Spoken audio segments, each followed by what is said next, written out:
Everyone take their seats. We're just about a minute away from getting started.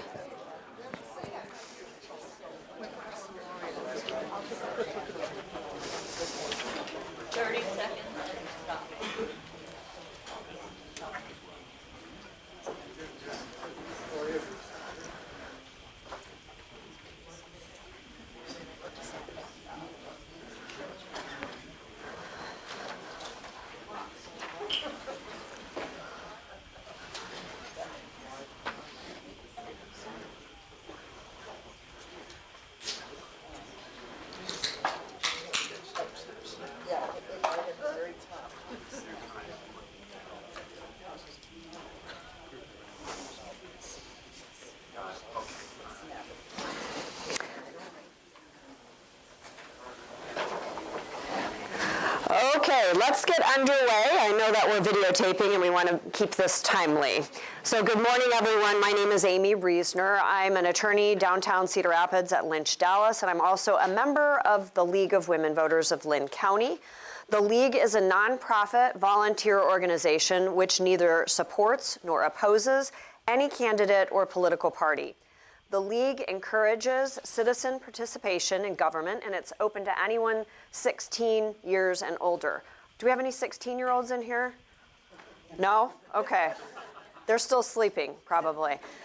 The forum is part of the League's mission to inform and educate voters, and we've got some information in the back of the room for you to pick up if you'd like to know more about becoming a member of the League, or if you want more information on various topics, feel free to do that. Thanks to Pro Video, this forum is being recorded and streamed. And thank you so much for the legislators coming here and having an opportunity to interact with you all. Thanks to you all for getting up and being here as well.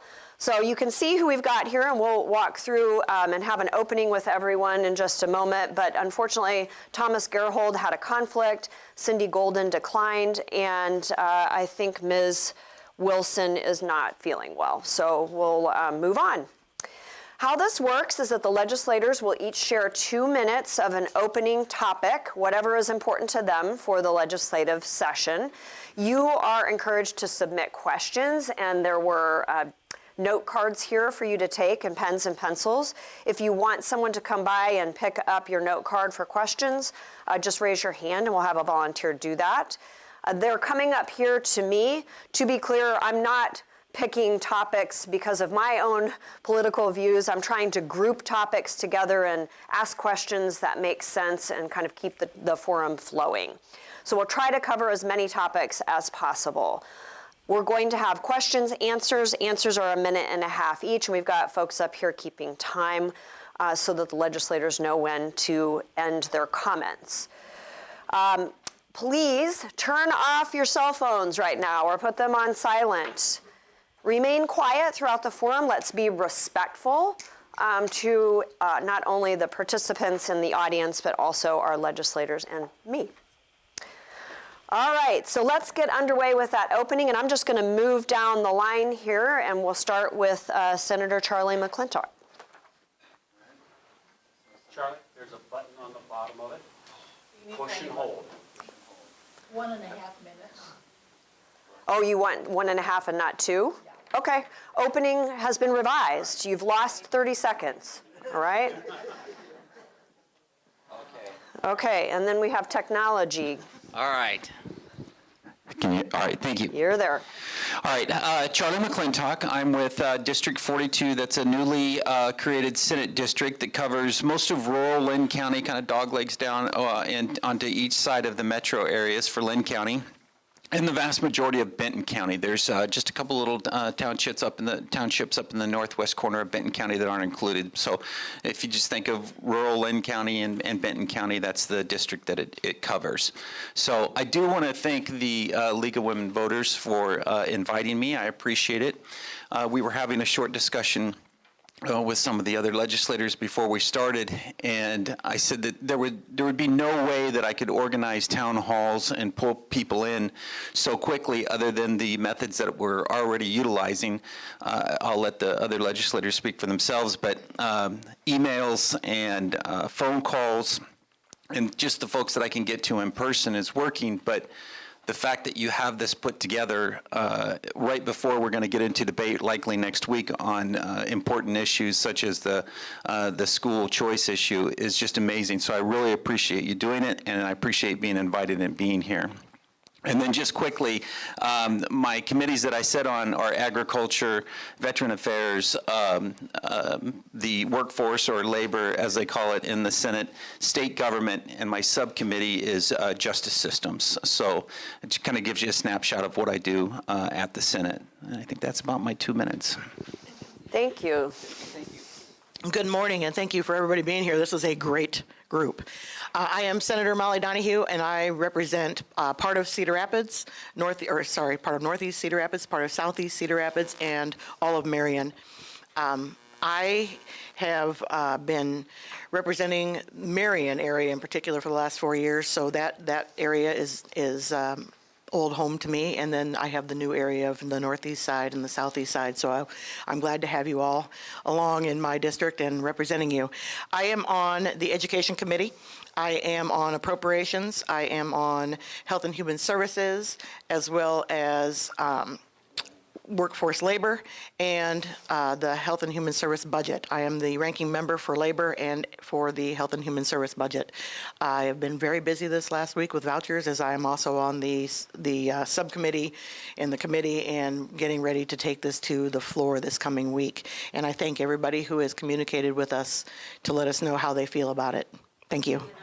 I made a mistake. Okay. Well, just real short, then I will tell you that though education has been number one in my eyes for the last 2 weeks, because that is what I have been fully involved in, those other areas, health and human services, is a huge budget and contains all of the nonprofits that need that money to help people. So I will also be focusing on mental health this session as well. Thank you, Senator Donahue. Thank you, everybody, for coming out this morning. It's after having several years of the pandemic, it's really making me happy to see so many people here. I'm Senator Liz Bennett. As many of you know, I spent 8 years in the Iowa House and have recently moved to the Senate. Thank you all for your support in doing that. Very passionate about my work and grateful to be able to do that. Opening up session here, I'm serving on the Technology Committee as the ranking member. Some of you may not know I have 12 years in the tech industry in Iowa, and that's what I do outside of the legislature.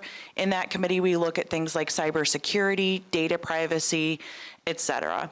I also serve on Natural Resources and Environment, Transportation, Veterans Affairs, Transportation, Infrastructure, and Capital Appropriations subcommittees. As Senator Donahue said, I think the hot topic for all of us the past few weeks has been vouchers for non-public schools. We've been very busy with that. But we've also seen anti-LGBTQ legislation coming straight out of the gate. I have worked on a bill to fund the Veterans Trust, and we also saw in the governor's speech, her express the will to further restrict reproductive choice. So that's something else I have on my eye on. I hope we can find some meaningful solutions for water quality, and I also hope that we can find some meaningful solutions to fill the child care gaps in our state. You have one.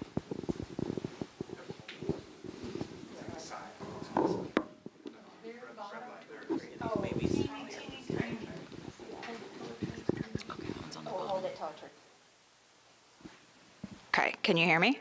Okay. Thank you, everyone, for being here. I'm Tracy Ellert. I represent the new House District 79, which is mostly the northwest side of Cedar Rapids. I've got a little bit of southwest as well. Boundaries didn't change too much in my area. Going on my 5th year of serving in the Iowa House. This year my committee's changed up a little bit. I'm now on agriculture, so that's going to be a big learning curve for me. Also on appropriations, education, labor, and then I'm the ranking member for the Education Appropriations Subcommittee. I'm going to continue focusing on education, which is also my profession when I'm not in the Iowa House, as well as continuing to work on health and human service topics and making sure that we have safe and good work conditions for our workforce. Good morning. I am State Representative Eric Jardy, and I would like to thank the League and thank everybody for participating today. I represent House District 74, which is parts of northeast and southeast Cedar Rapids and a west portion of Marion. This is my second term, and like last term, there's a lot of things that we need to really focus on in our state that need to be priorities. And I know that everybody comes here with things that they're really passionate about and care about.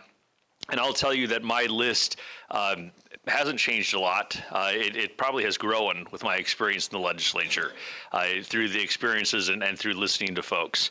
I have the opportunity to serve on the House Agriculture Committee, State Government, Ways and Means, Labor, and I am the ranking member on the Appropriations Committee for Justice Systems.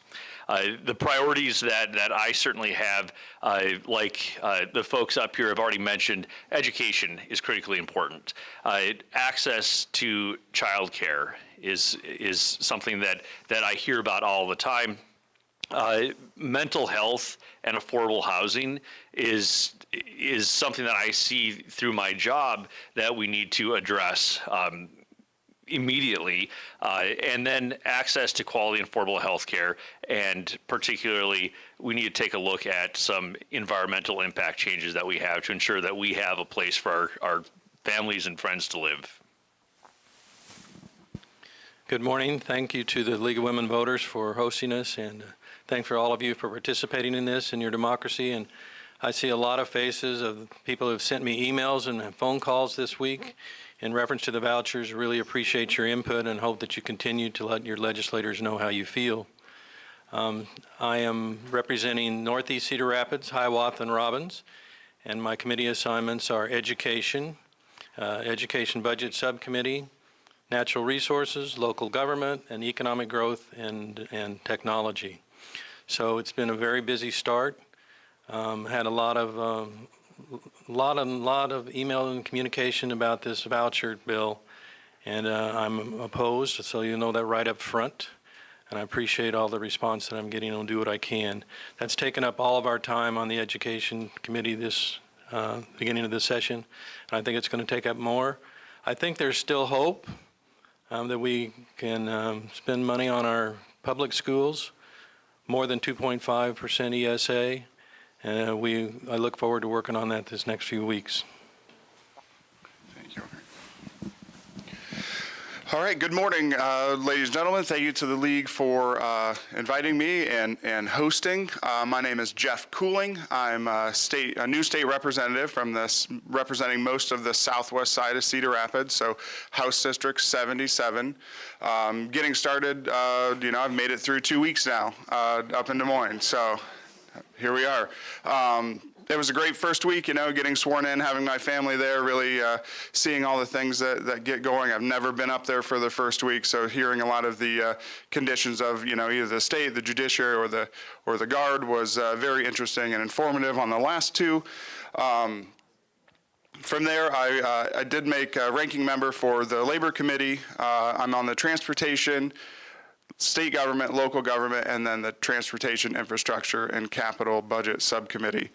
As you all know, what seems to be the priority up there is what we're going to be getting started with next week. I'm certainly a no on vouchers. We could be talking about so many other things that help working people. We could be, talking about supporting more public education, making sure that's fully funded at rates that they need to be, and lowering costs and raising wages, talking about housing, childcare, access and availability to healthcare, but we're going to get started with something else. So looking forward to hearing your questions and thoughts, and please keep the emails coming to your representatives and Senate folks, and making sure that they know how you feel about the issues. Thank you. Representative Cooling, I think that you get a gold star for remembering all of your committee assignments as a brand new legislator. I was impressed. Well, it's just such a struggle to think about what should be the first topic for questions today. So most of these sheets are on the education voucher. And I want to spend a little bit of time on this because there are three things at issue, and I'd like for you, I'm going to open this up to you. You can talk about whatever you want, but can we please explain cost, right? That's, I think we've got a gap on that information, right? Then I'd like to hear if you've heard reasons, because I've heard a number of I'm not in favor of it, if you've heard reasons that make sense to you for being in favor of it, okay? Because I've had some conversations with people about that. And then why aren't you in favor of it if you are, okay? So whoever wants to start. Molly. Senator Donahue. You can call me Molly. Thank you. I don't go like titles.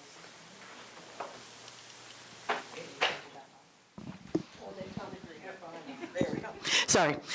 So I have been very involved in this bill, and so I guess what I would tell you is that there are far more reasons not to do this. I'm going to tell you there is one reason that that they have expressed that I still don't agree with, but is correct. We need to teach all kids, but how we teach them is very different.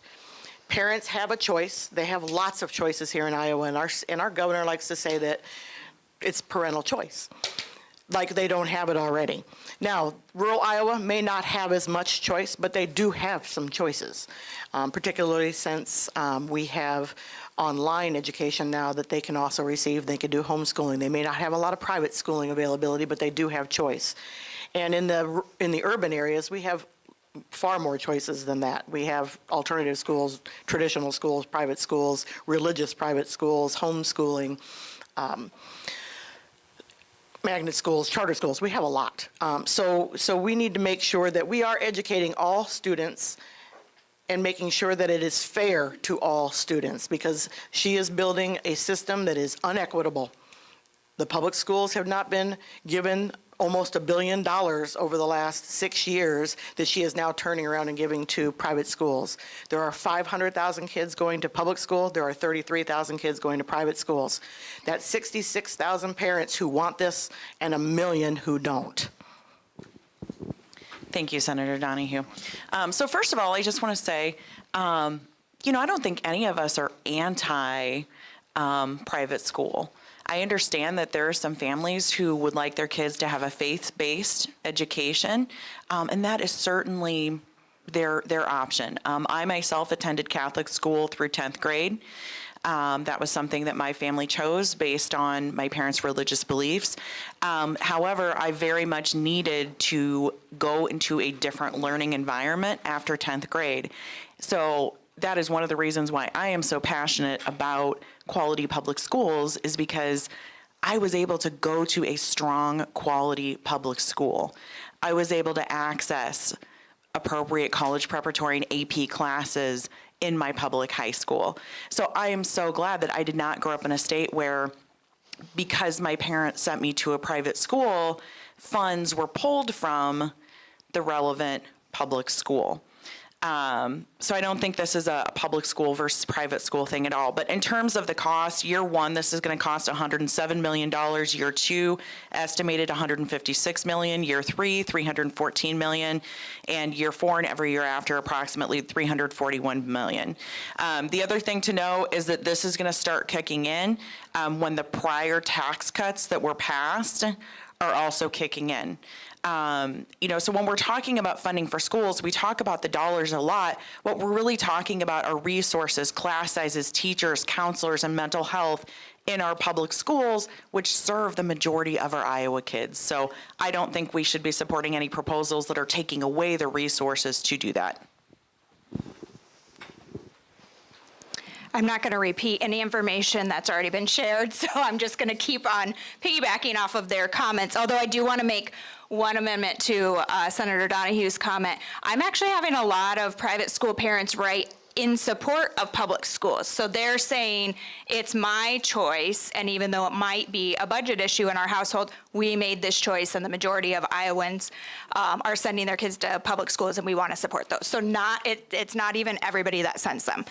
One thing that I want to mention, I've been going around my school to gather some statistics. So I work in the Cedar Rapids Community School District. In our building, we have 387 students as of Friday. That fluctuates fluctuates every week up and down a little bit. We have 160 English language learners that receive ELL instruction daily, some of those more than once if they're newcomers.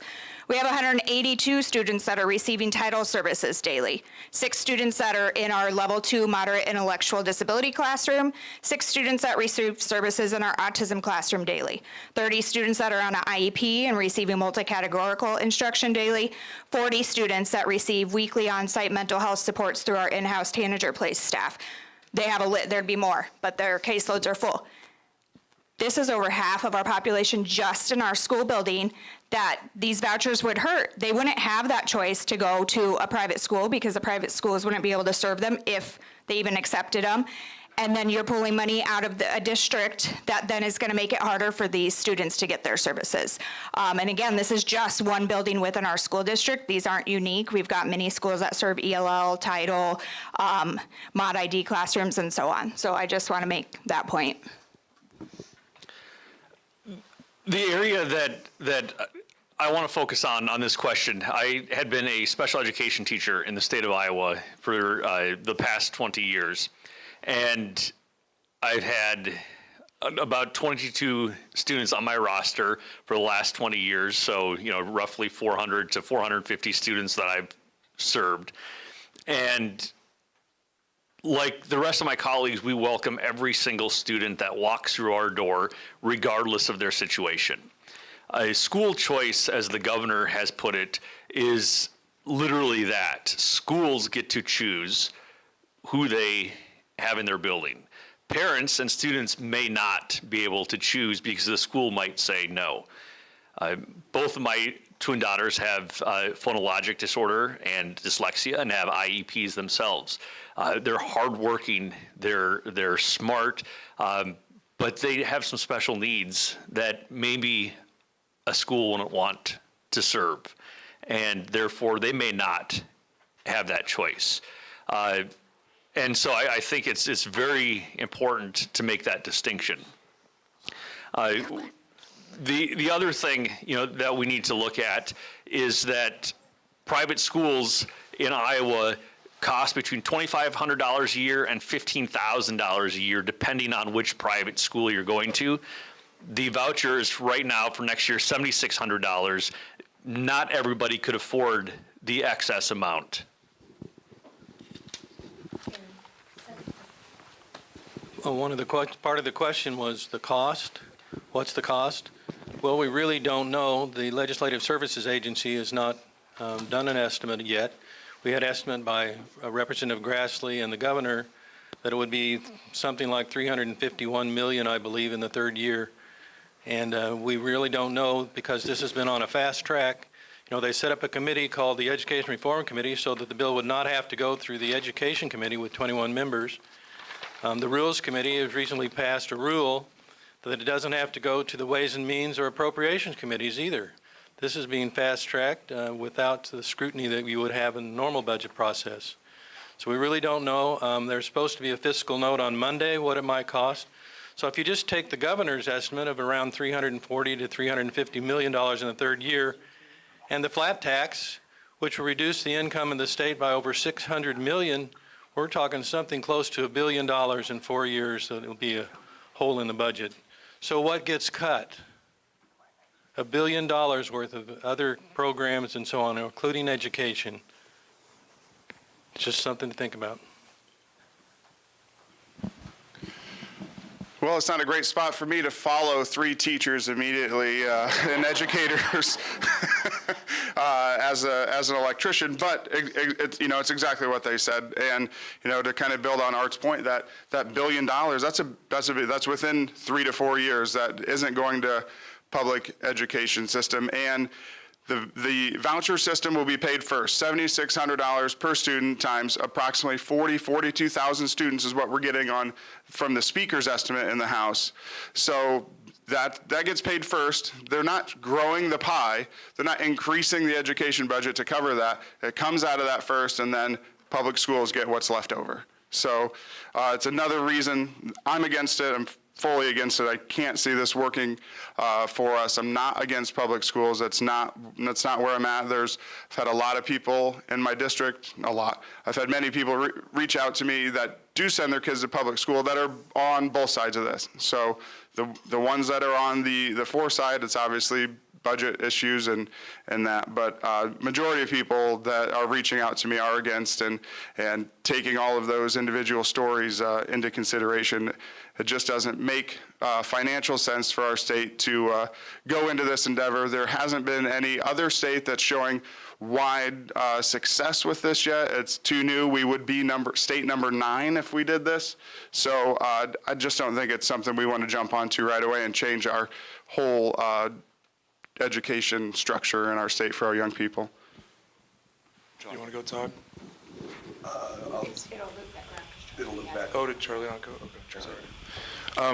All amazing points have been made. The only thing I want to just quickly mention is just highlight again how detrimental this would be to rural Iowa. Obviously, everybody here is representing Lynn County, but just to think about the fact that there's 41 counties in the state of Iowa that don't have a public school at all, and there's a bigger number of counties, private schools, excuse me. Yep, sorry, it's early. But also there's a number of counties that don't have private schools within even 90 miles driving distance, one way.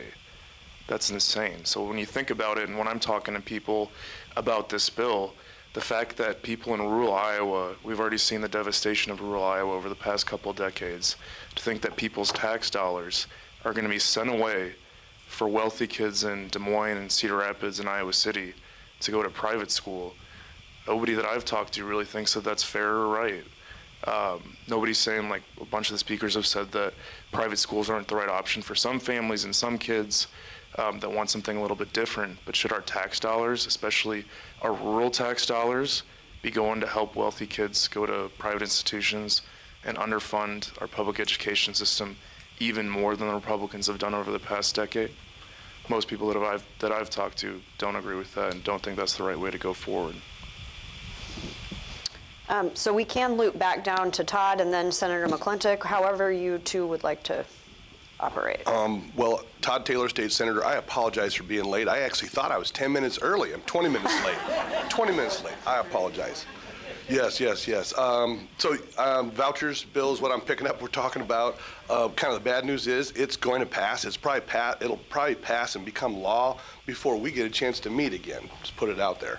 I do not support it. I've heard arguments on both sides, many arguments on both sides, but I think the biggest problem is the inequity, right? There's like 485,000 public school kids and 15,000 or thereabouts private school kids. Pardon? 33,000. So, but there's massive inequity in this, and I'm on the Appropriations Committee, and generally when we see a bill, we see what the price tag is. To Senator Cranbrink's credit, he said, we don't know what the price tag is. It's probably going to be bigger, but the governor's estimates are probably a little conservative. So that was very disconcerting as far as the bill is moving rapidly through. Just a quick background.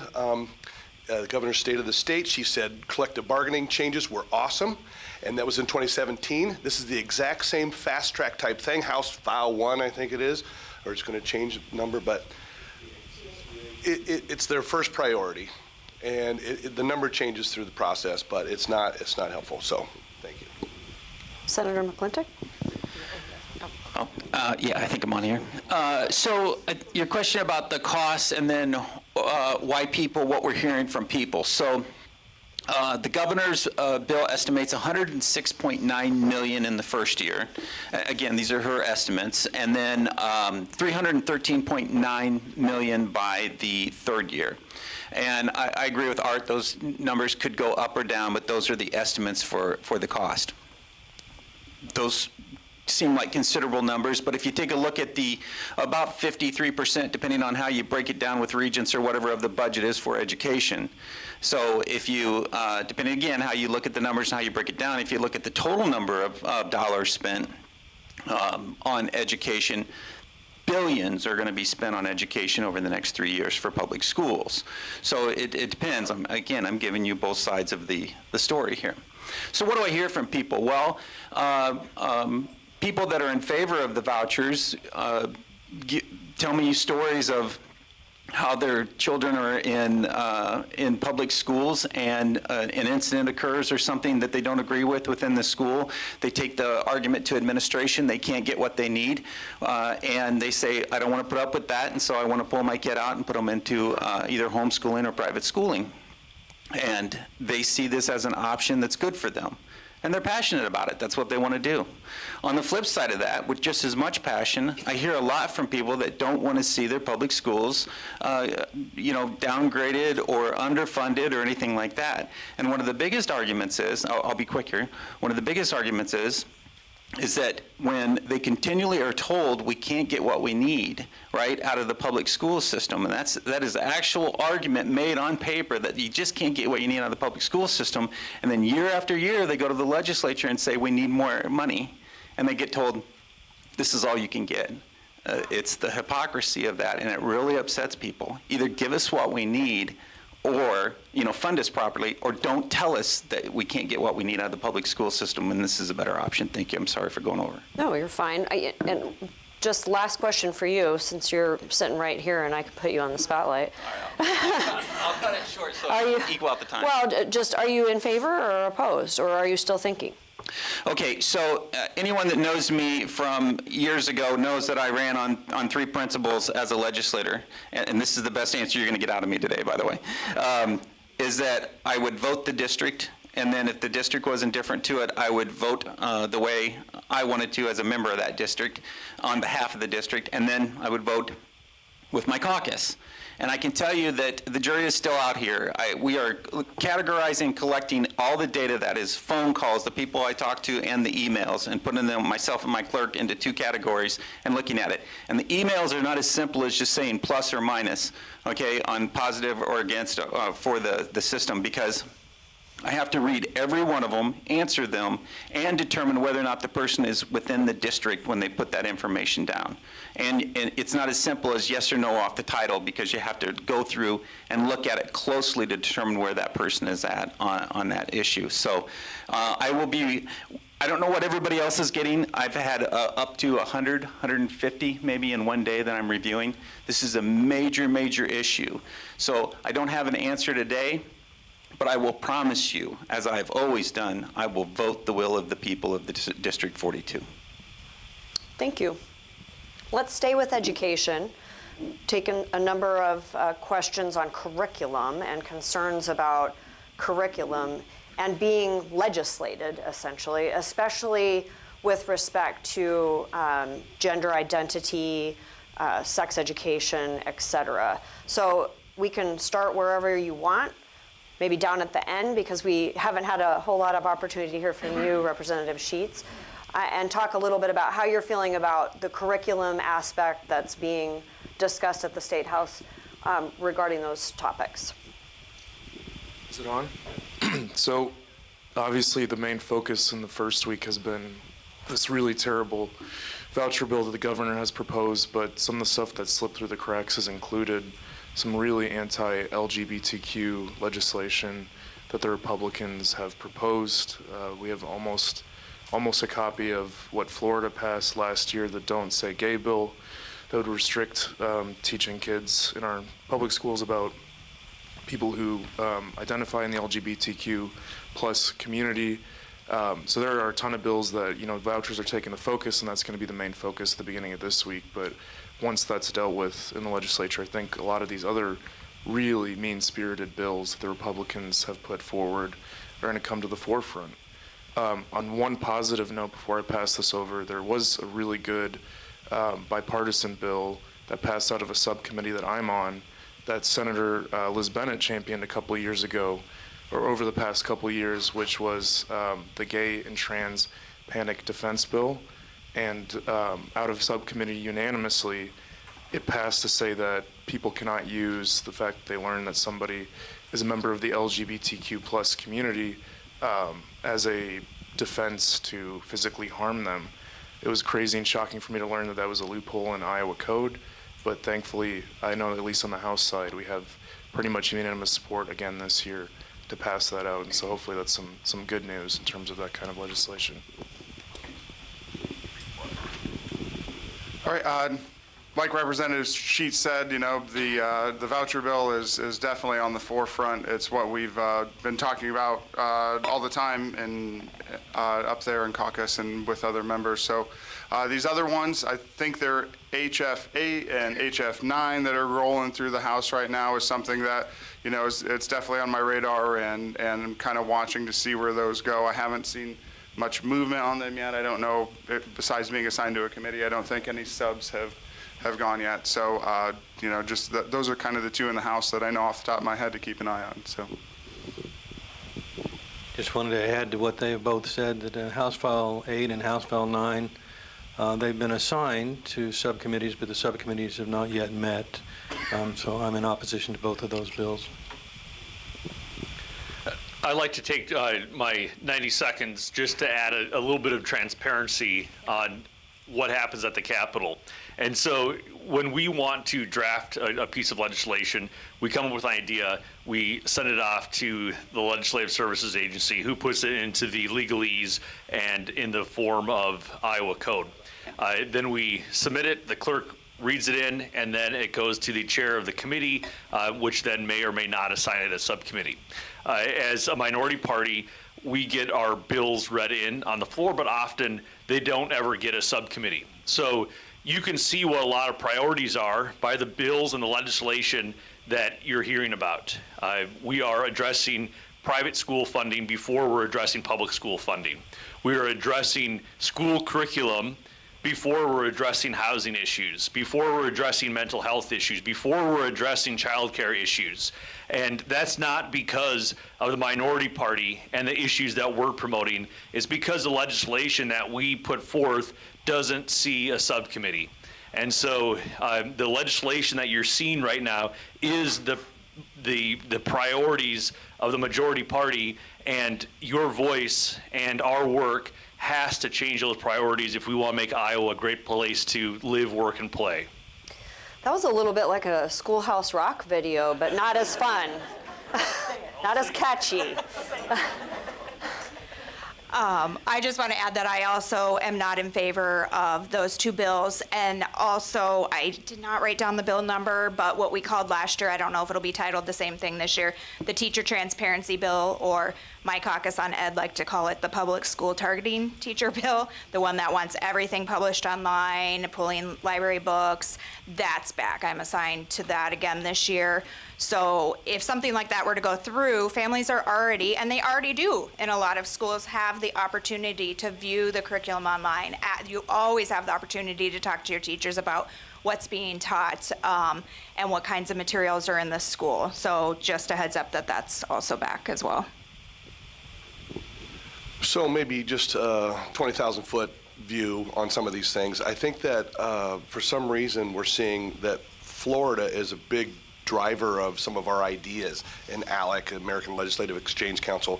These other legislatures and other think tanks are really coming with ideas that really don't need to be here in Iowa. But I will say that the Senate Democrats took out the one senator last year. It's the only bright spot because Senator Chapman was the president of the Senate, and he was on day one used his precious time and his platform to say that teachers were sinister. And so we took him out. The voters of Adel and West Des Moines and Dallas and Polk said, nope, he's gone. Okay, but so now it's not as in your face as sinister teachers. So they're a lot more subtle about how they're attacking it, and they're using these other states, as examples. I just saw on the news this morning there was a African American education bill in Florida they were working on, and the Department of Education in Florida said, nope, has no educational value, so we're bouncing that. And that is the theme that I'm seeing coming to Iowa, and so there you go. My colleagues are right to point out that a lot of the curriculum controversy is typically linked to groups of people who have been persecuted in the United States of America.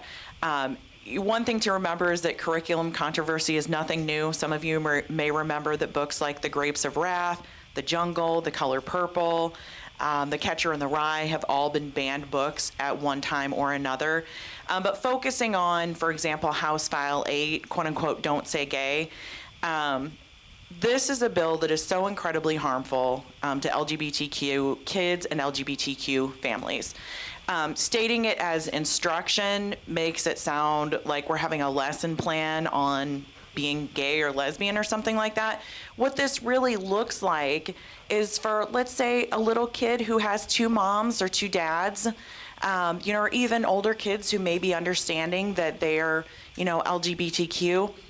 This completely erases them and their families from even existing. So when the other little kids go to the library and pick out books about, their families, this means a little kid can't go to the library and get a cute book like In Tango Makes Three that represents their family a little bit. So it sends a message that there's something wrong with you, there's something wrong with your family, we can't talk about your family.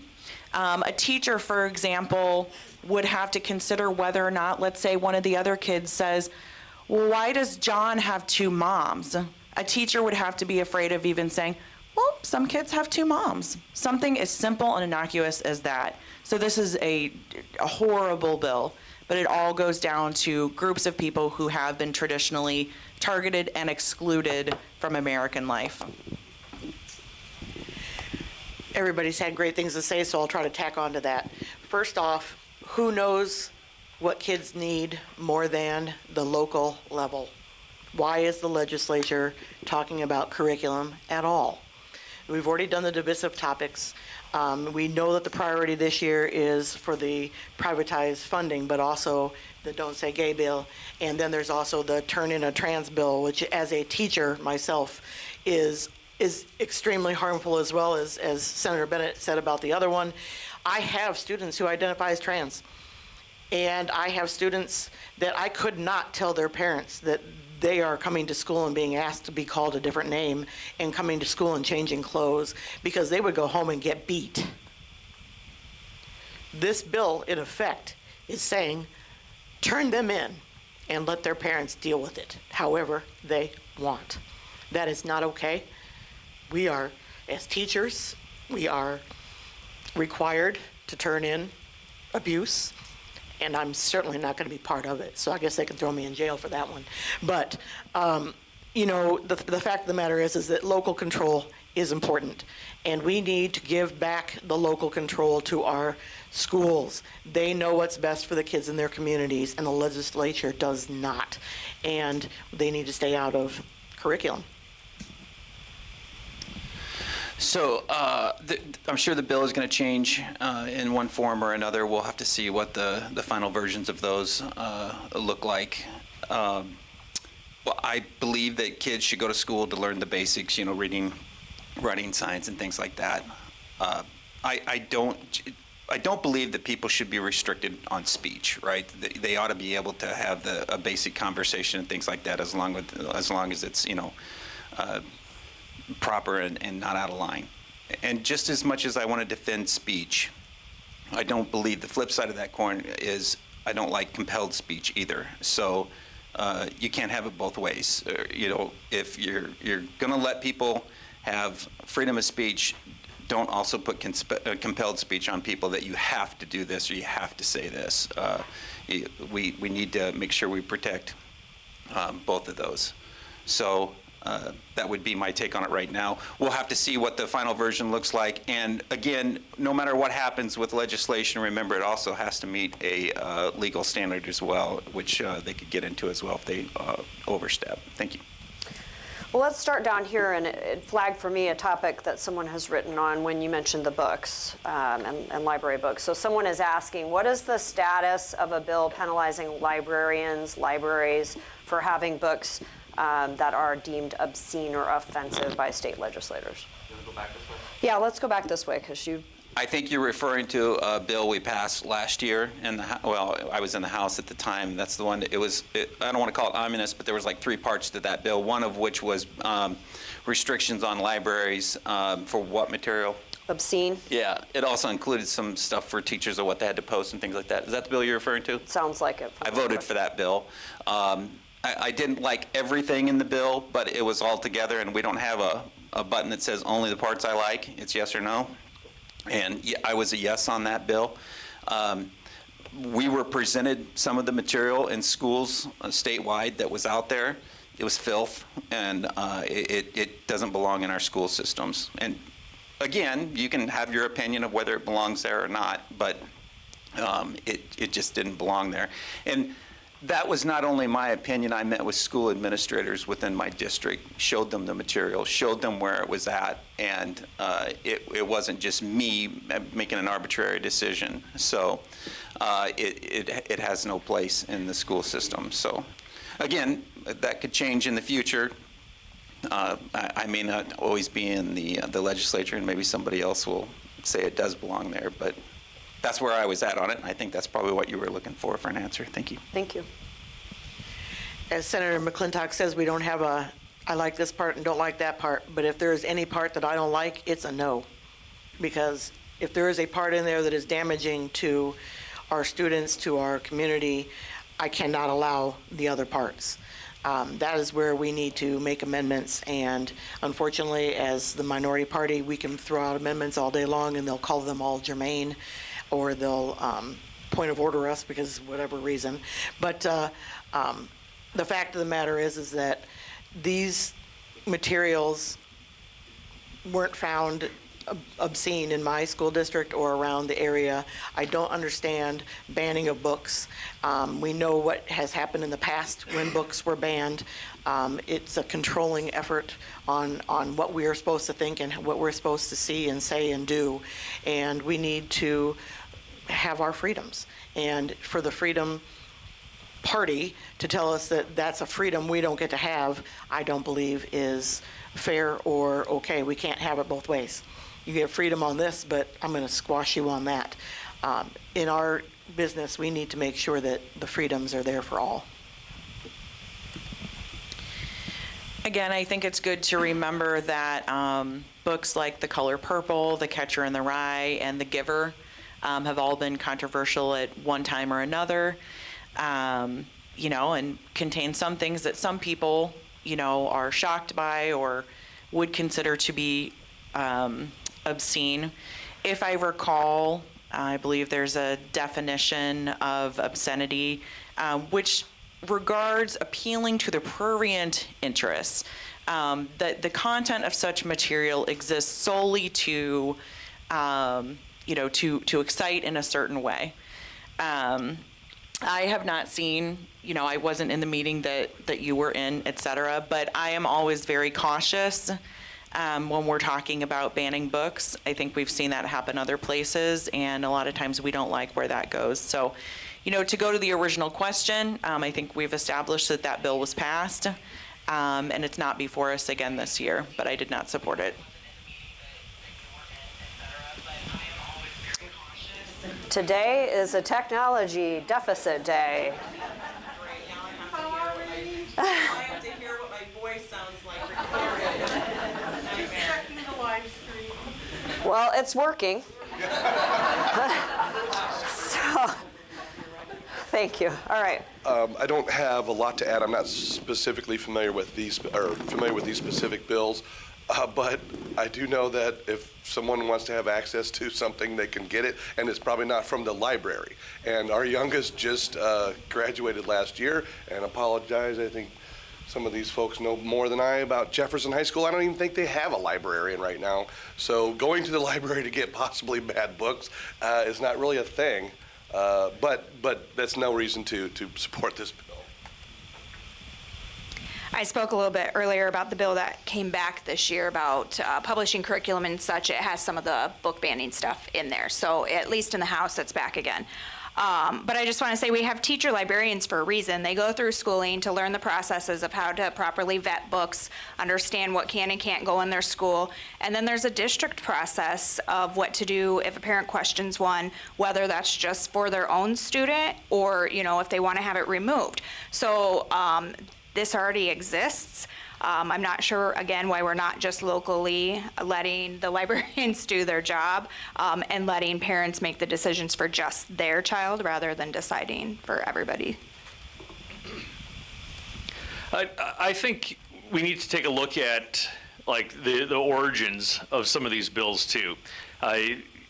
There's been a constant there's been a constant attack on public schools and trying to put folks at odds with each other, whether it's talking about books, whether it's talking about trans athletes, whether it's talking about the type of curriculum that we see. They're designed by particularly the governor to put people at odds against public schools and then at the same time try to underfund and get people riled up. As a public educator, I would say that many of the books that have been talked about probably were gathering dust on the shelves of libraries until the majority party said, oh, we should ban these books, and now they're probably never on the shelf because it sparked curiosity. And so, I think that we need to look at the reason for this legislation and what its purpose is, whether it's truly for what they suggest, the protection, or whether it's truly for trying to poke the bear and get people worked up and continue to attack public education. I think Representative Jurdy is right. There were 3 books that were mentioned in one of the bills, or at least one of the subcommittees. I had to read them, so I bought them, and I'm sure a lot of other people did as well, and I didn't find them that offensive at all. So I think we're on a fine line here with these bills. When you talk about censorship and when you talk about surveillance of the public and individuals of what they're reading and what they might believe that's different than you really get into trouble. And I think that it's too much censorship, too much of this surveillance that they want in our schools. I think we all have an obligation to see what our own children are doing, and that's a parental issue, but not to get into the face of everyone else and what everyone else is reading, what everyone else believes. We need that freedom in this country. Art, quick question. Inquiring minds want to know what 3 books? Email me and I'll send you a copy. Okay. Everybody, email Representative Stade. In your newsletter. Yeah, so this is a bill that happened last year. Sounds like it's making its way through the process again this year. Senator Bennett, made a great point about what happens when we ban books and the types of governments that do that in history. So thank you for that. And she also mentioned The Giver, Catcher in the Rye. I specifically know those 2 books I read in high school and middle school. So here I am. I made it just fine. If I'm evidence of good news, here you go. So, we'll keep an eye on this. Who knows what they're thinking? Maybe they've got stock in book companies. I don't know. I don't know if Jeff is a success story for anything when we're talking about books.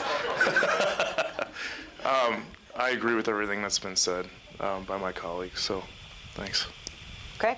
Let's move on. The second largest topic I received was the SNAP benefits, which I saw in the paper this morning.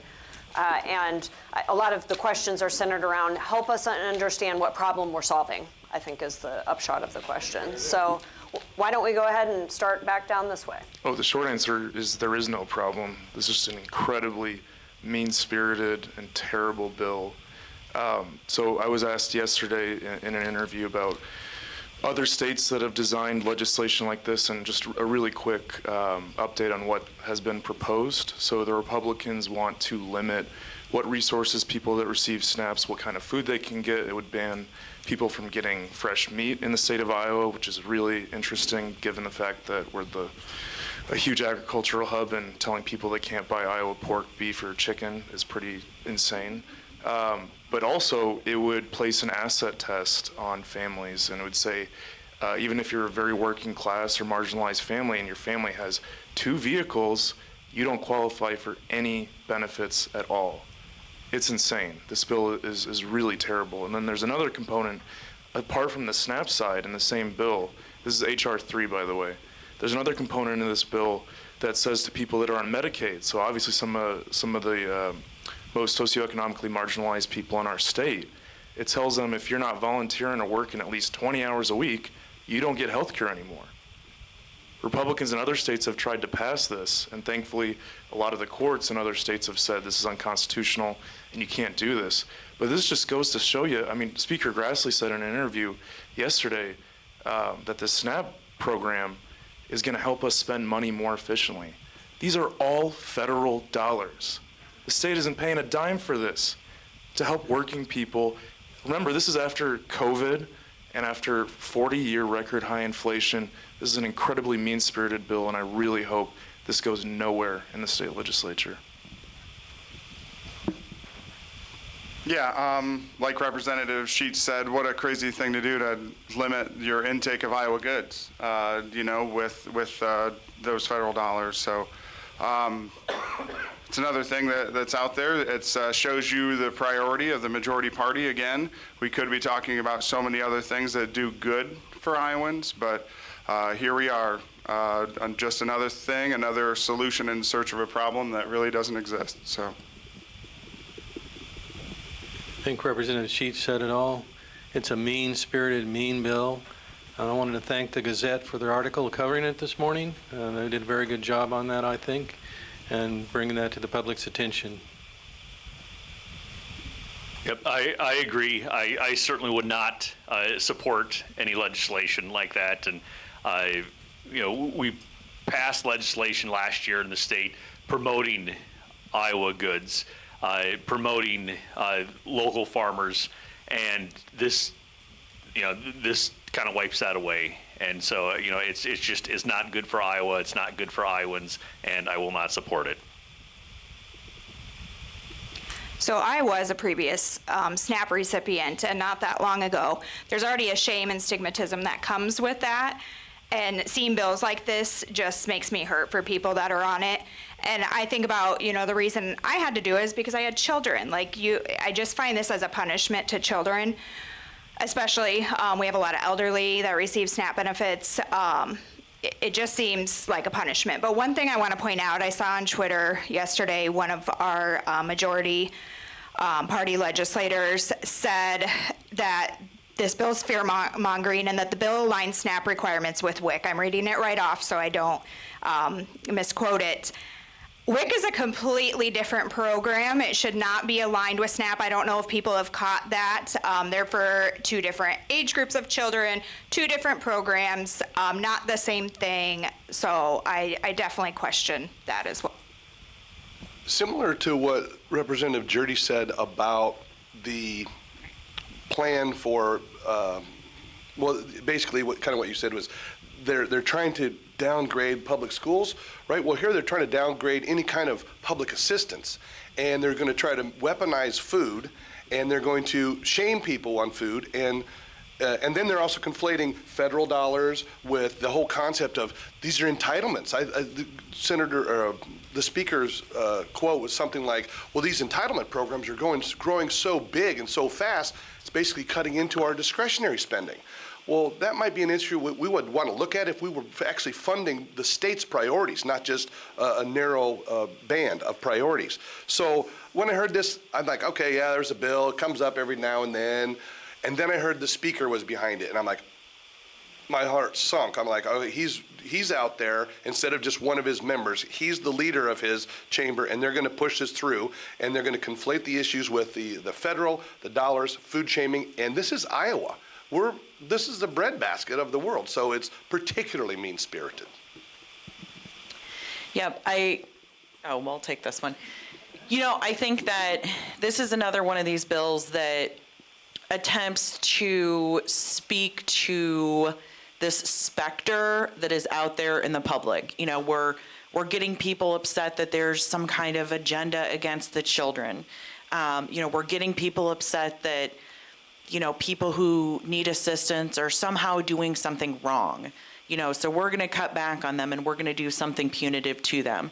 Let's all remember that even during the pandemic, Iowa had one of the lowest unemployment rates in the nation. And in fact, speaking as a former ranking member of the Economic Growth Committee in the House, our unemployment rate is so low that it's actually an obstacle to bringing new companies here because we don't have the free workforce to fill new jobs. So just know that this is a mean-spirited, this is a punitive bill. Some of the provisions in it kind of remind me just how out of touch someone writing a bill like this would be. If you're a working family, probably both parents, if you have two parents in the family, are working. I don't exactly know how you can get to your 2 jobs each and get the kids to school with only 1 vehicle. I just don't know how that would be possible. Canned meat. I come from a very thrifty home. In fact, my mom is in her 70s and still has a toilet paper spreadsheet. I'm serious. I hear about it at every holiday. We never bought canned meat in our family because it's not economical. So why would you shift people that way? Same thing when I was first out on my own. I was a daytime supervisor at an ice cream store, not a real glamorous job. I was also a vegetarian, so I ate a lot of baked beans, refried beans, beans and rice, chili beans. Apparently, according to this bill, chili beans, baked beans, and refried beans are living the high life, and we just can't allow that. So I just think the bill is totally out of touch with what everyday Iowans are going through, especially after the pandemic, and just very disappointed. We've heard a lot about mean-spiritedness and attacking the working people from education, and we also had the unemployment bill last year, and now we're weaponizing food for children. We're attacking their schools. This is all while our governor says Iowans do the right thing.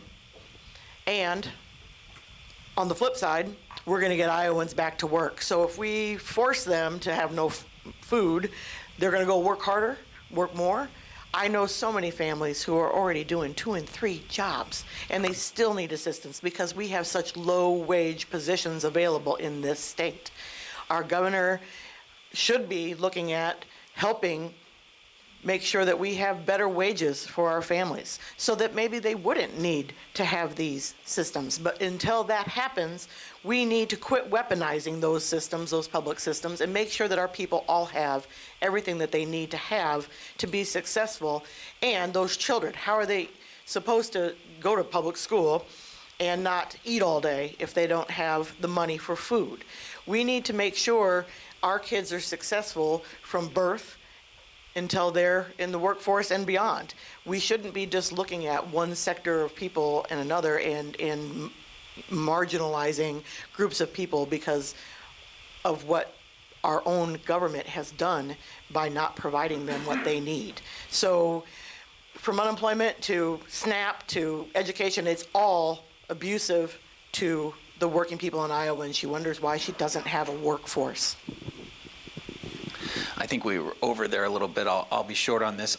I know what the nutritional assistance program is, but I don't know specifically a lot about this bill other than I have been contacted on it. I've read a few emails on it. They're just now starting to come in. And a lot of people want this, they don't want to see it go through. They like the program. They like the way it's structured. I also have read just a little bit about it in the media, so I do need to do more research on what the proposed language is and what it's going to look like before it's all done. But I don't have anything specific out of the Senate on this right now. Okay, thank you. We'll start back here with you then. And let's go, we've heard a lot about workforce. Okay. Oh, did we miss somebody or? Oh, okay, you're just moving the mic down. Okay. We've heard a lot about the workforce, and so there's the bigger topic of, how do we help our workforce find affordable housing and, have the pay that they need in order to survive and thrive. But there's also some specific concerns in these questions about healthcare providers and nurses. So why don't you tackle this topic and let me know your thoughts on it.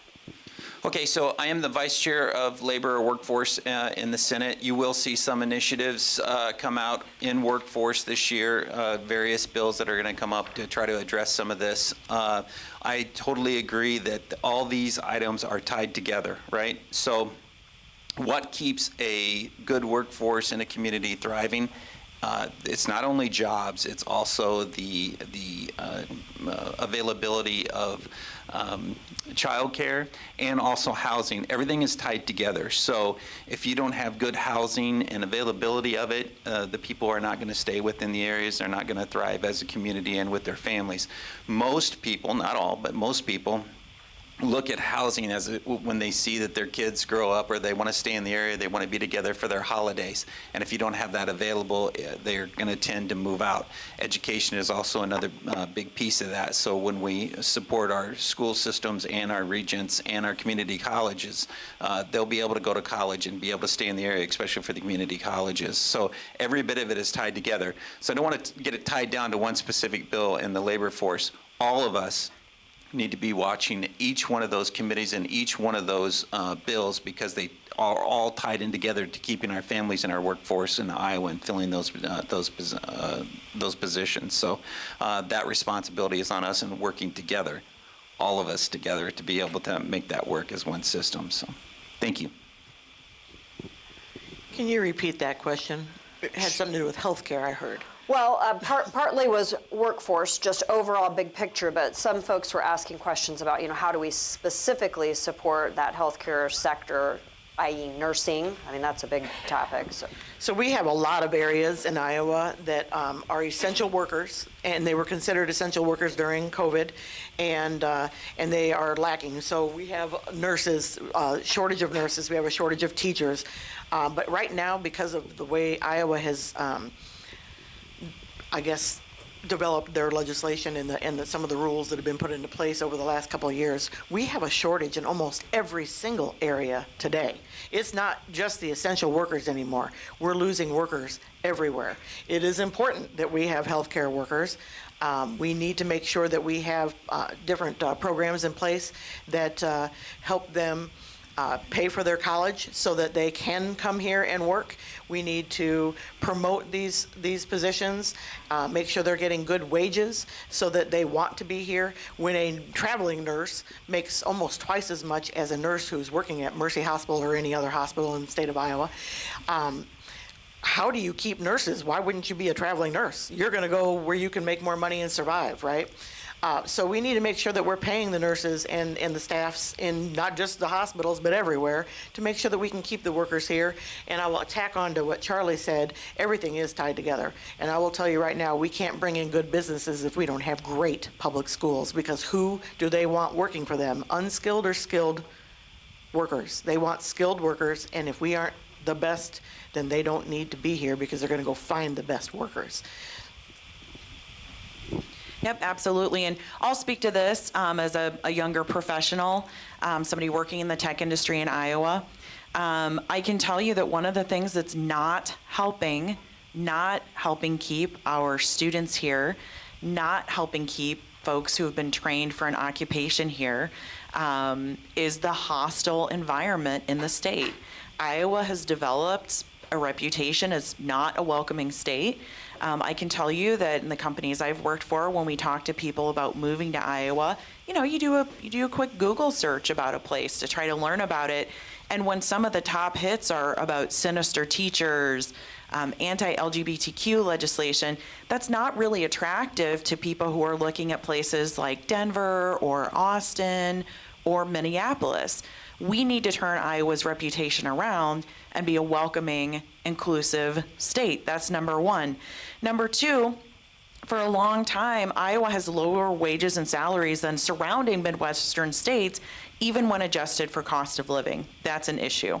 And I think when we're talking about nurses and, other workers, we see wages increase when people are more free to bargain collectively. So I think that instead of doing what the Republican legislature has done and make it more difficult to have representation in a union, Iowa should actually make it easier for workers to form unions, because we see wages go up, we see employee satisfaction go up.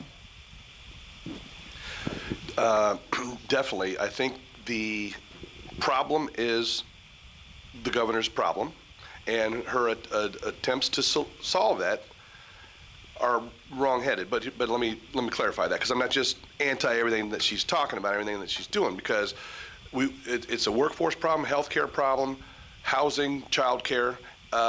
Those are things that are going to attract and keep workers. And then in the health sector, I know that read in the paper the nurses union at the university has asked for a 14% increase, and the state's response is a 1.1% increase. They're probably going to settle around 3%, and they probably need 10. This is an essential function of our, healthy life in this state. But so the governor addresses the housing issue. Okay, great. Then she addresses the child care issue. But to do that, she puts 16-year-olds in charge of more kids. And, then they take away collective bargaining, and then, you don't give raises that you need over the time, and next thing you know, you have to ask for a 14%. And that, it probably wouldn't end up that way. So there's a variety of problems, but I go back to Tom Vilsack, his philosophy. I heard it and I loved it, used it ever since. Iowa, we need more Iowans, better paid Iowans, more Iowans, younger Iowans, and better paid Iowans. So we have to have policies in place to make that happen. And I don't think we have those right now. I don't have too much to add. Coincidentally, I was just last night meeting with some healthcare professionals at the Cancer Center, and this wasn't their main reason to bring me in, but it certainly came up in regards to their workforce shortage. A lot of it, they said, had to do with the low wages, that Iowa pays some of the lowest wages to nurses and healthcare professionals. We also talked about some inefficient practices and where dollars are spent on those that could potentially maybe go into those salaries. But I did also want to point out a bill that came to the Education Committee, and I'm not super familiar with it. It wasn't one that was assigned to me, but it's House Study Bill 48, and it relates to allowing rural Iowa primary care loan repayment individuals, so those that were getting that special program, to allow them to get out of their contracts earlier. And it looks like it's a pretty neutral bill, but we started that program to keep them here. I think it was, I don't know if anyone remembers, 5 years? You were on education before, 5 years, I think. Yeah. And now they're leaving at like 3 years. So that's not great. I mean, we certainly don't want to put a financial burden on them, but we want to keep them here, and I thought that was kind of the intention of the program. One thing that gets mentioned every single year is the shortage of one, psychiatrists and mental health workers in our state. Half of our population is female, and many of our counties and localities don't have an obstetrician or a gynecologist in their county. We are minimizing what half of the population in Iowa need to get their health care taken care of. That's a problem, and the state needs to address that. Instead of private school vouchers, maybe we need to look at what can we do to increase the number of residencies and fellowships at the University of Iowa Medical School. What can we do once these folks have graduated from their residency and fellowship to keep them in our state, to make it a state that's attractive for young families, to make sure it's affordable, to ensure that people don't want to continue an exodus out of rural Iowa into urban Iowa. When we live in an urban center in the state of Iowa and yet can't find a bed for an individual that's having a mental health crisis, that's a problem. And it needs to be addressed. Those are the things we should be doing right now at the start of our legislative session, rather than the partisan attacks on cultural wars that seem to be happening right now in our state. Seems like in all the comments and in every situation, low wage is part of the issue. And whether that's for direct care workers or psychiatrists or veterinarians or healthcare nurses, any of those, it's a low wage in this state, and the hostile environment towards collective bargaining, as we've seen in the past when we dismantled Chapter 20, and the raises now can only be up to 3% or inflation, whichever is less. Those caps and mandates have made it a hostile environment, and those have to be addressed if we're going to make a difference in this state.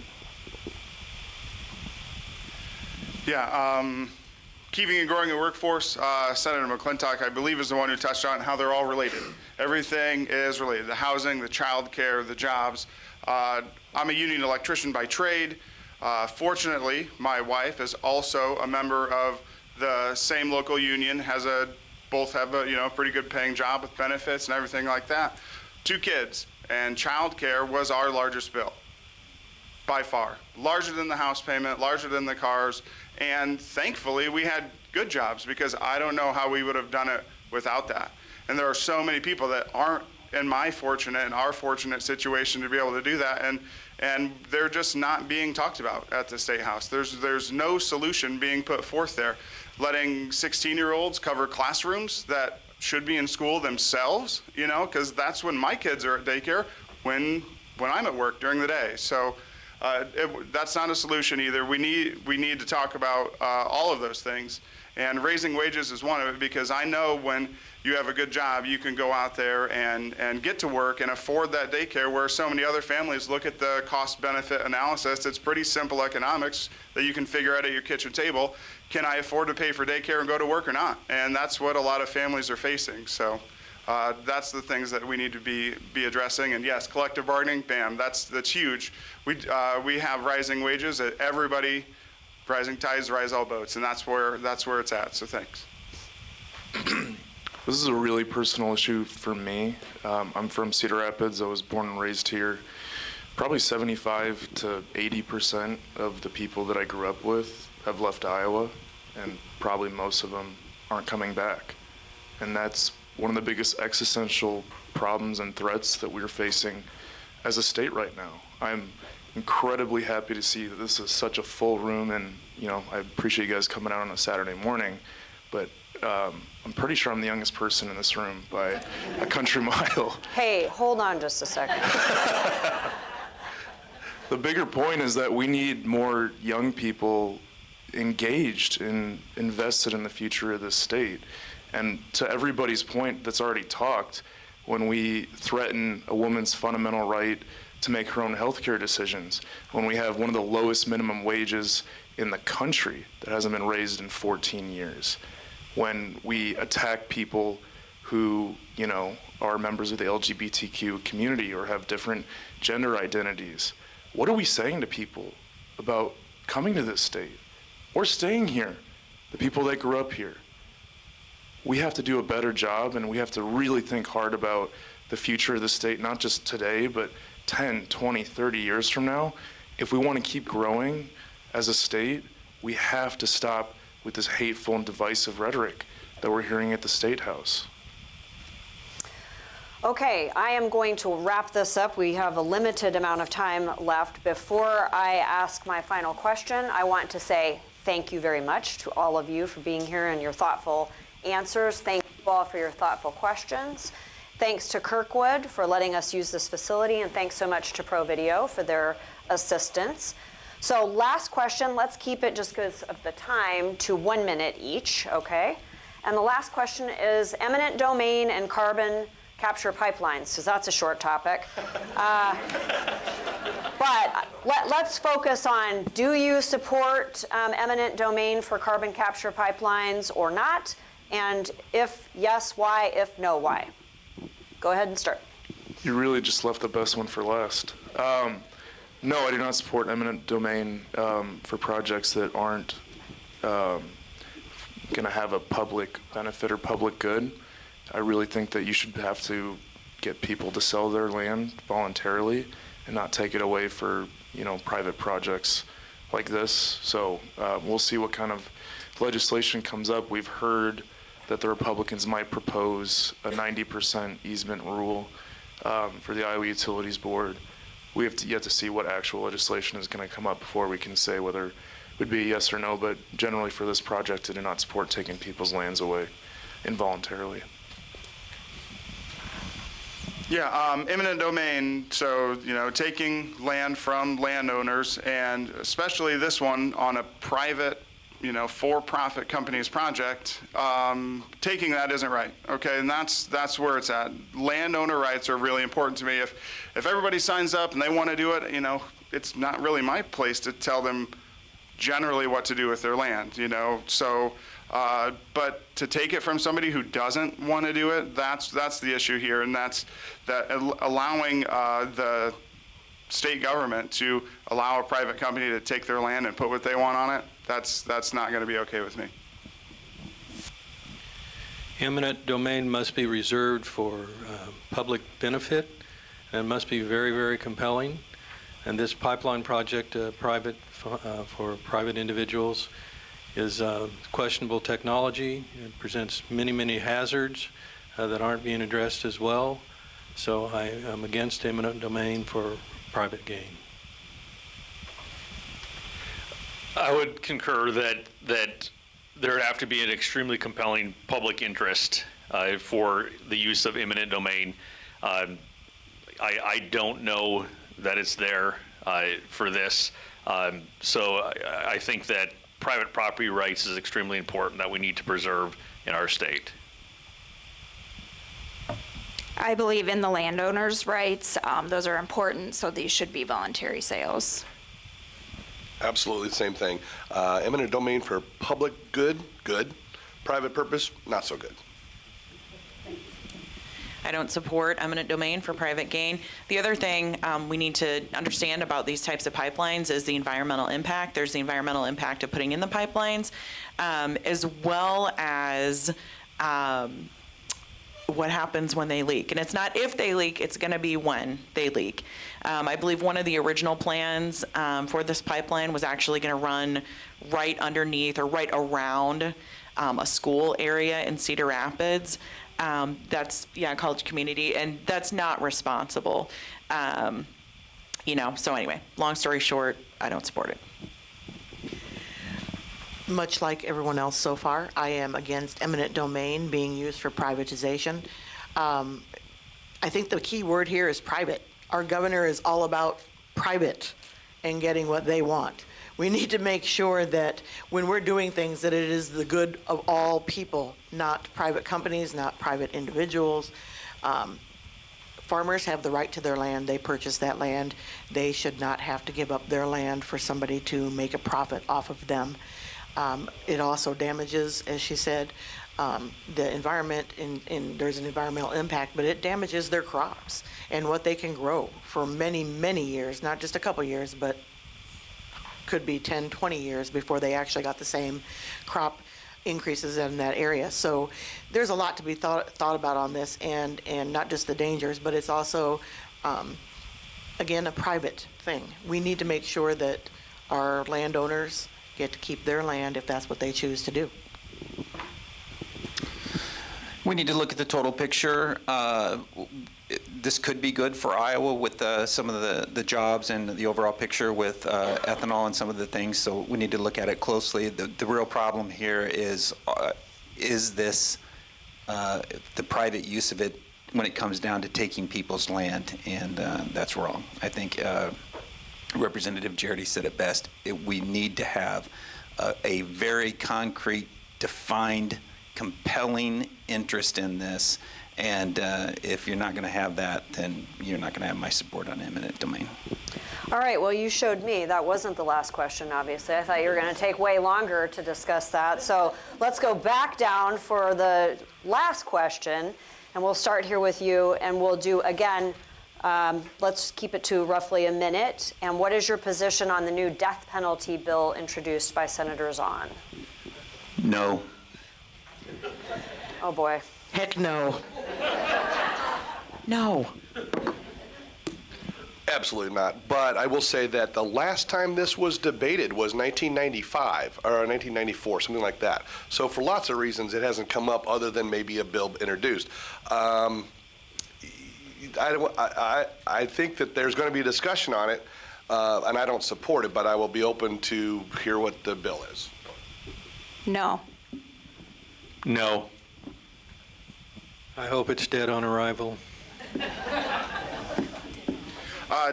So yeah, this probably the first time I'm hearing this now. So, but it sounds like it's a death penalty bill trying to be reintroduced in Iowa, and I'd be a no on that. So. No. Whew. Okay. Yeah, yes. How about 30 seconds to 45 seconds closing statements, moving that way? Thank you. Oh, sure. Well, thanks so much for having us. I know this is one of our first of 3 meetings. Representative Sammy Sheets, I represent the southeast side and parts of the southwest side of Cedar Rapids. It's already been a really crazy couple of weeks of the legislature. I'd urge everybody, if you already haven't contacted your individual state legislator about the voucher bill, we're going to start debate probably on Monday, so really soon here. And so if you haven't made your voice heard, either way that you're feeling about this, please make sure to contact your state legislator, because we do really take it seriously. I'm new and I already understand how important it is to get the contacts from constituents in my district, but really do appreciate you all having us for this forum today. Yeah, so thank you again. Glad to be here.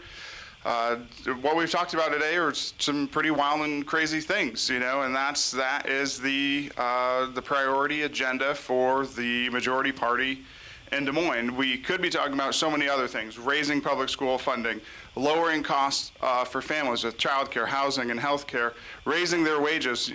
As was mentioned, we have the federal minimum, $7.25, still in this state. We could really raise that floor up for families in Iowa. We could codify reproductive freedom and make that the law in Iowa now that that's back to the states. We can support and pull back some of the things that working people and the safeties they need in the state. So, and legalize marijuana. Thanks. Just wanted to thank you all again for being here and for your participation. And I'm really honored to represent the people of my district and all of you. And I'm very proud to be here among this group of legislators who are very articulate, and I look forward to good things. I want to thank you all again for the opportunity to be here and for the opportunity to serve House District 74. I want to take the last 30 seconds of my time because I don't think that I said publicly up here I am opposed to school vouchers. There's an organization that sent out a list of folks that are on the fence of the vouchers, and for some reason my name was on it, and it was a mistake. I have never supported private vouchers. I had been a public school teacher for 20 years. We need to put public schools first, and we have a statutory obligation to set state school aid before a certain time in the state of Iowa, but yet we're focused on private school money right now before we address public schools. So as everybody said, contact your legislators, contact every legislator, get the word out, please. Thank you. Thank you, League of Women Voters, for hosting these forums. It really is one of the best opportunities to hear from legislators and on such a variety of topics. Thank you guys all for coming here. I was very surprised not to get a child care question this morning. So just because we didn't get one of those, don't think we're not working on that. That's still one of my main priorities, and where the largest percentage of the legislation you'll see me write is going.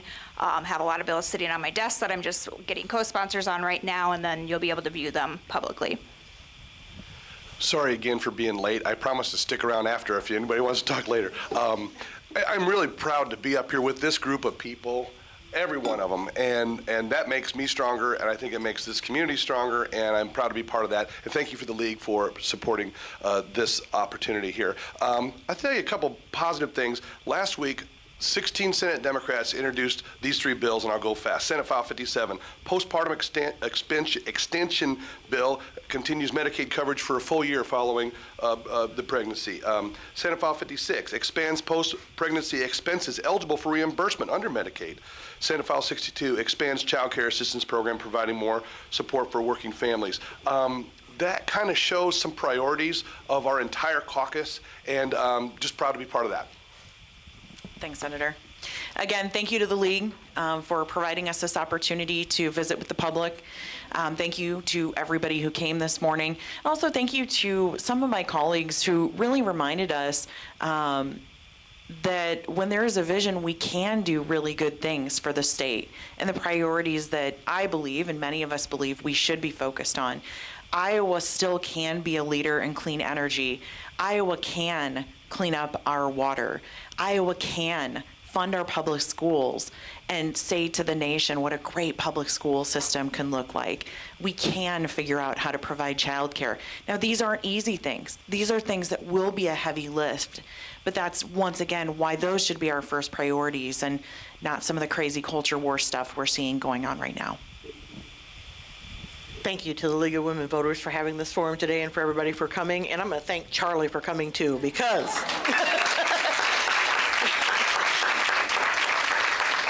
as you know, Charlie's cohorts don't necessarily show up to these, and he is willing to come here and take the tough questions sometimes. I do appreciate that you're willing to do that, and I love hearing what he has to say about that as well. So just quickly, obviously, we are dealing with, at the State House right now, some really divisive bills. And I'm hoping that over the coming months, the next ones that we come to, we're going to be talking about some things that are a little bit more helpful to the people of Iowa and to our communities. So that was my plan anyway. And just to let you know, he read off some bills that we've all signed on to. I want you to know that there's going to be a wage theft bill, anti-wage theft bill coming very soon as well that will be from the Senate Democrats, along with some other items. But we are working for things that will help Iowans and less divisive topics. And you get the final word, Senator McClintock. Oh, boy. You've got about 30 seconds, truly. Okay. If you've been to the forums with me before, I've brought this up in the past, but and I'll kind of reiterate what the others have said too. But it's not all doom and gloom at the Capitol. We all get along very well. Vast majority of the people here I've worked with before, we're all friends. I know them. I know a lot of their family members and everything. So, and the majority of the things we do at the Capitol are bipartisan. So we pass most things all in the green. So. And it works out well because we all know each other, we see each other at forums, and we can all communicate with each other, and that's how we get a lot of good things done regardless of our party. So there's going to be some hot issues this year that are going to go on party lines, but that doesn't mean we can't communicate, and that's what the people expect from us. That's what we'll do. Thank you, and thank you to the League for having me. Thank you all, and have a great day. Yes. Back in this location on March 18th, same time, same place. Where we don't have coffee time. But the February location is, this facility was not available in February. So February location is up in the air, so watch your media outlets for that. But we thank you for this great turnout today. Thank you to all the league members for helping, for being patient, for moderating, and most of all, thank you to our legislators for being available to our community. And Aaron, I also know that on February 4th, the league will do an online forum about a presentation on property taxes. Property taxes is an issue that is going to come up in the legislature that will have very personal impact to all of us as property owners.